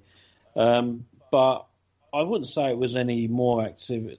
You know, you get more activity on Halloween. But, I mean, you could also say that because a lot of investigators go out at Halloween, is the veil being almost like stretched too far, so it's not working properly? Or with the built-up energy that across the world that all the investigators are doing it, you know, is that having an effect? Yeah, I don't know. I mean, but certainly, don't they say that sort of paranormal activity is more sort of prevalent during the winter months. I suppose Halloween is sort of like the jump-off point for that. See, now I've got a theory about that as well. Go on. I also think that during the winter months, more people are staying at home instead of going out, so they're having more time. Haven't we all this year? So they will experience more because they're noticing more at home. I think the difference is, though, all right, we've stayed at home a lot more probably than we would have done normally in times where we've been bored indoors rather than busy indoors. But a lot of that has been very nice weather this year. So even though we've been home, we've been outside, we've been doing, getting on with stuff and home improvements and God knows what else. So you wouldn't necessarily notice it. I don't think Halloween, they say the veil's thinner. I think if you set out to do a ritual, there's definitely an energy difference. You can feel the energy is different. But is that because the clocks have changed and we're going into that time of year or whatever? Is it a psychological priming? We've talked about that before now. I don't know. But whenever I've done a ritual on Halloween, a specific ritual, not just a worship ritual, there's definitely been, it's definitely had a different feel to it than other times, if that makes sense. But I don't do a full-blown ritual very often. I don't often get time because I've got children. God, pesky little creatures. I know. You've got your table to set up and your pumpkins to carve. Yeah, I mean, the last, since I had the children, it's been, obviously, the focus has been on making it an occasion for them rather than doing what I do. I mean, I haven't investigated per se on Halloween. I have been out to a location that was supposed to be haunted, but it wasn't with the paranormal investigation team. We didn't have any kit. It was just sort of, let's have a mooch around and see what we can find. But there's a lot of urban legends surrounding various locations, though, with Halloween as well. Like a lot of churches, if you run around the church in a certain way, and blah, blah, blah. There's a lot of local urban legends come to the fore. So you do get a lot of people going out and about a lot more than you would normally. I don't think... I couldn't find any evidence either to suggest paranormal activity increases on Halloween. It happens all through the year, not especially on. It's like, hey, it's Halloween, we're all coming out to play. Do you know what I mean? And tomorrow we'll go back to bed. It's not. It doesn't seem to be that way. So I don't think it does. Excuse me. I can't say that I've noticed. I've not noticed that when I've investigated. And sometimes I do think it is about psychological priming. It's Halloween. The veil is supposed to thin. All those things that are on in your head, you're after the thrill of the thrill seeking. And I don't mean that derogatory. That's not a derogatory comment at all. So we talked about this at the top of the show. It is a full moon on Saturday. Was a full moon. No, it will be. Oh, see, I don't know where I'm at. Yeah. I haven't got a clue. It will be a full moon. Does the full moon increase paranormal activity? Something I've never really looked into. I know a lot of people, again, put a lot of sort of faith. When I've gone on a few websites for groups and sort of stuff like that, they will usually have a little sort of full moon calendar down in the corner, sort of stating what the atmospherics and... Yeah, I know some people do put a lot into it. Whether it does or not, I don't know. I mean, you get the anecdotal stories of, there's more crime committed on a full moon and stuff like that. Again, I don't know how true this is. But I do know there was a study done on A&E, and they said that more people go to A&E on a full moon than any other time. And that is scientific fact. Right. And I think they looked at mental institutions as well, and they always have more problems, should we say? Yeah, well, it does. It certainly does sort of. There does seem to be a tradition of it. I mean, and that's where you get the word lunatic from, isn't it? So. Okay. So but the moon... my theory on it is it could have an effect indirectly. And what I mean by that is, because of these studies, we know that the lunar effect is on the person to make them behave and feel different to what they normally would be, because it's all to do with water and tides and things like that, isn't it? Yeah. But it does have an effect on the person. Now, if a full moon has the effect that it drains you or makes you feel drained, you going into an investigation, you're going to be drained. Yeah. So you're not going to be how you normally feel, as opposed to on another day, you'd be absolutely fine. You feel fine.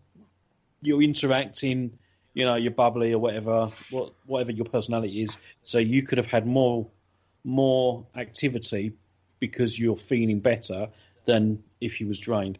So indirectly, I think it would have an effect. Well, it is known the moon does have quite a powerful effect on the natural forces of the Earth, and as you sort of pointed out there, the tides is a very good point in question, and it appears, the 28-day cycle and stuff like that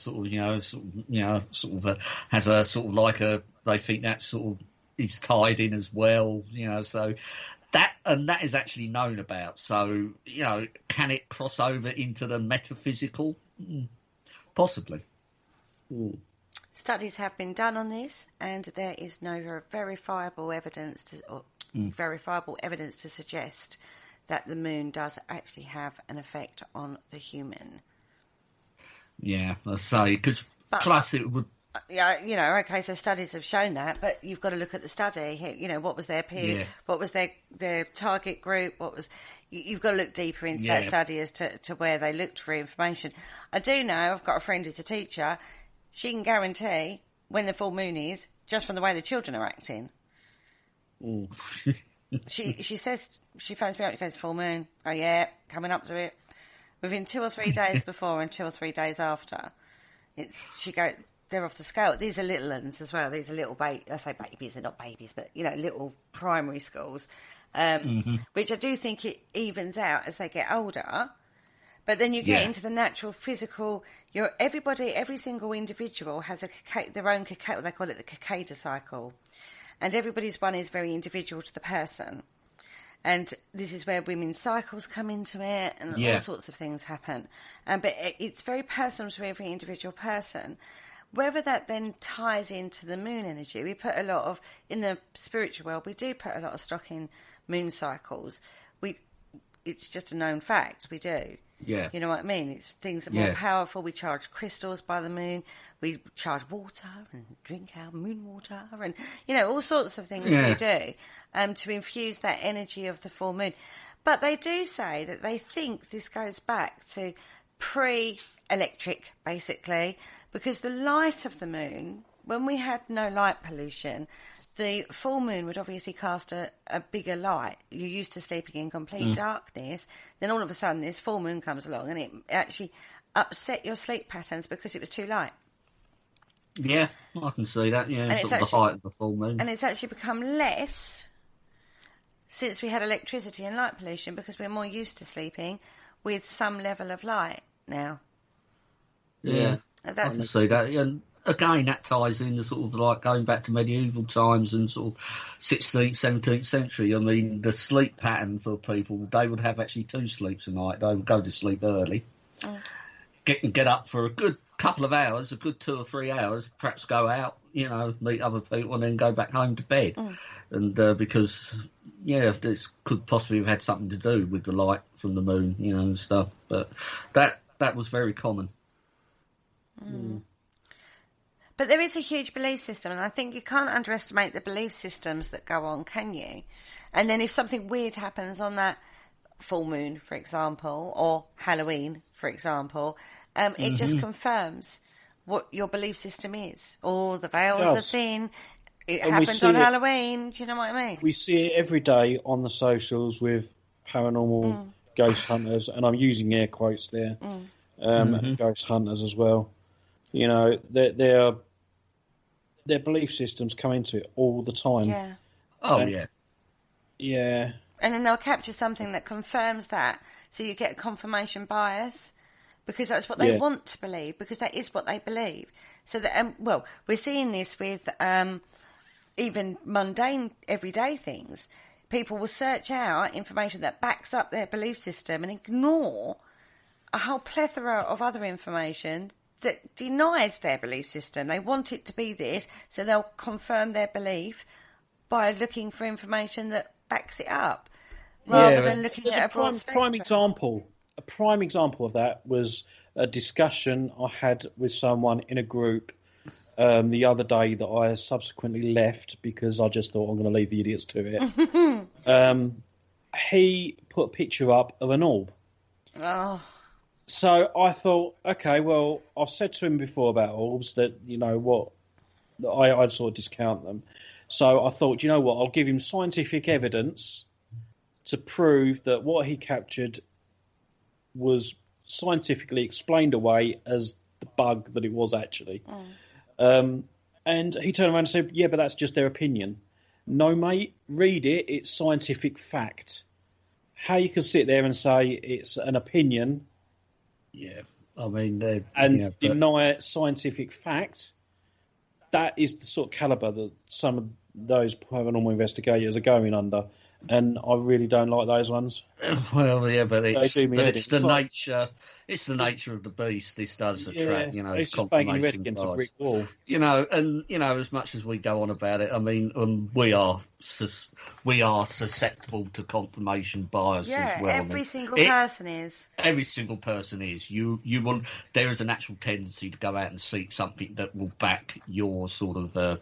How many times, perhaps, Kerry, if you're sort of working on a blog or a theory and stuff, and there's just one thing, I'm not saying that you do, but then one thing can throw it, can't it? Yeah. You think, oh no. And then you have to look into it deeper, and then you research that, and this is where we go down the rabbit hole, because it leads you into different areas.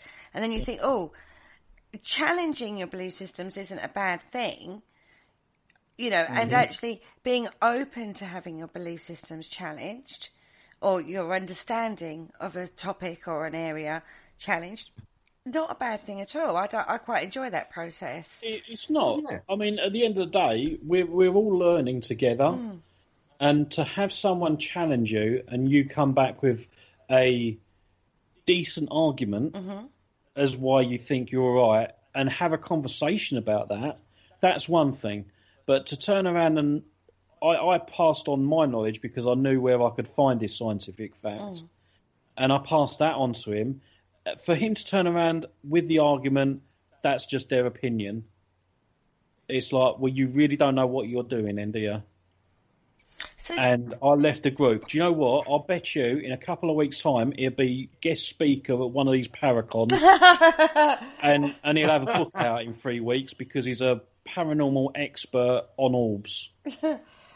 And he'll do really well, and that's what annoys me. Well, you get it. I mean, but there's a market for it. Again, it's what I said before. This sort of particular area we sort of are into, study, sort of are involved in. There is a lot of, there's a lot of people that produce stuff by believers for believers. I mean, it is quite right. And, and we might even be guilty of it at some point, I think I would like to see more people actually sort of fess up and sort of, and just accept the notion that they might be wrong. Because I've always accepted the notion that ghosts or this paranormal activity, what we believe it is, I could be wrong. I've never said that I'm always right, or... I know that I'm right and you're wrong. At the end of the day, as I said, we're all learning, and for someone to challenge what you believe, that's how you move forward in the process, by having things challenged. I mean, we'd get nowhere. At one point, they thought the Earth was flat until it was proved not by the explorers of the time.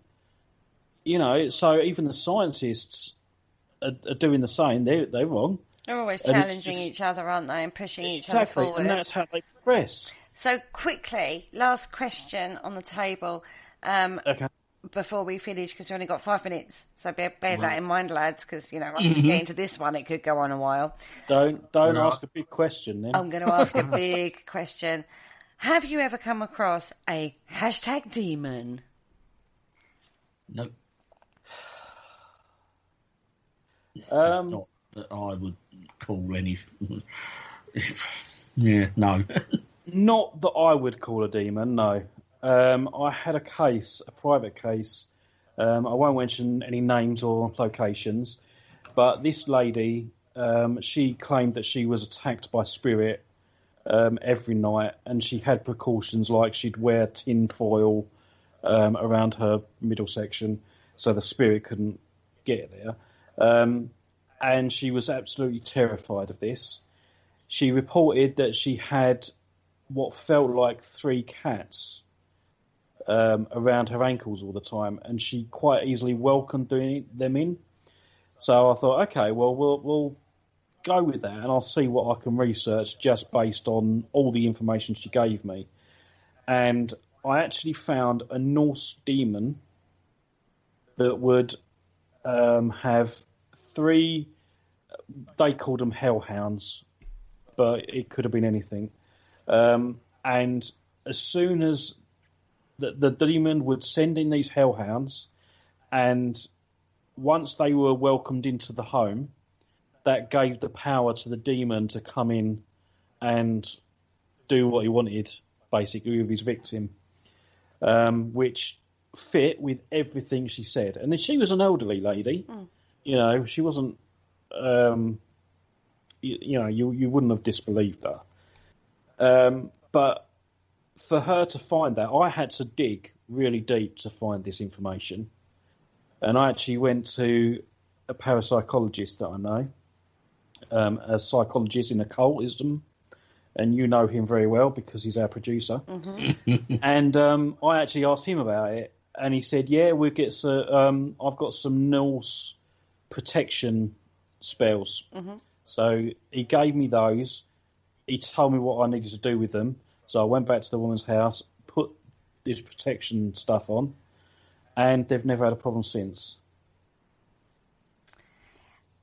Well, I don't personally think it was a demon. I just think it's a spirit because I don't really believe in demons. But because obviously it was in Norse mythology as a demon, and they were the ones that cast it as a demon. So, yeah, that's my claims of fame on the demon front. Hashtag, it was a demon, everybody. I beat a demon. I'm going to get a T-shirt with that. I beat a demon. I beat a demon. On that note, whatever you're doing on Halloween, do it safe, have fun, and just remember that this goes back a lot further than you may think. On that note, say good night, guys. Good night, guys. Good night, guys.